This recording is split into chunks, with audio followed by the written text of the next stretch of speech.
I'm afraid that I can never do justice in describing or explaining the majesty, power, and perfection of Jesus.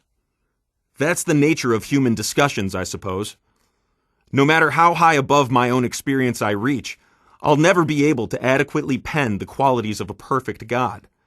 And so even my attempts to expose how I have domesticated Jesus will do just that. I'm bound to domesticate him further. To wrap him up within pages of description implies that he is small enough to describe. To have humans speak of him, to write of him, implies that we can in some way wrap the human mind around him. Of course, that's impossible. And that is, in part, my point. It's what I want to challenge myself to see and you to hear. I want to raise my own awareness of my sinful tendency to make the big small and the small big. This is the essence of my working definition. I am domesticating Christ anytime my behavior reflects my belief in a saving Christ who is too small to handle my day-to-day problems of worry or anxiety. I am domesticating him anytime I wallow in guilt because, in essence, the power of the cross has been diminished in my thoughts. It has become insufficient to soothe my conscience.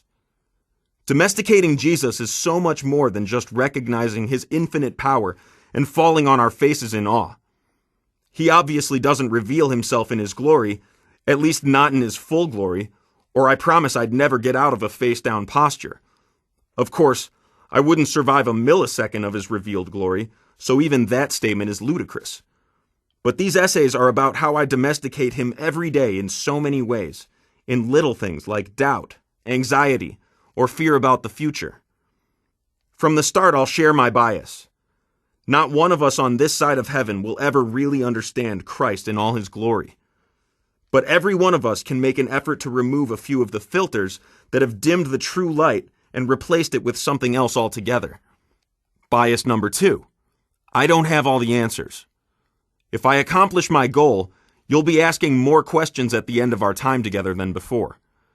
Questions, I believe, are the essence of living faith, an irony that has seemingly passed right over a large number of us as Christians. Don't think, just believe, we're told. Hooey. I could use cruder terminology here, but here at the beginning of our time together, I don't want to risk turning you away. I seek freshness, honesty, transparency. Maybe if I use this approach, we can link hands, so to speak, and take a baby step or two along a path toward a true Christianity. A Christian faith one notch purer than the one with which we started. So pull up a chair, fellow traveler. Let's sit together to reason about a horrible thing that I've done. I've domesticated the Lord of the universe.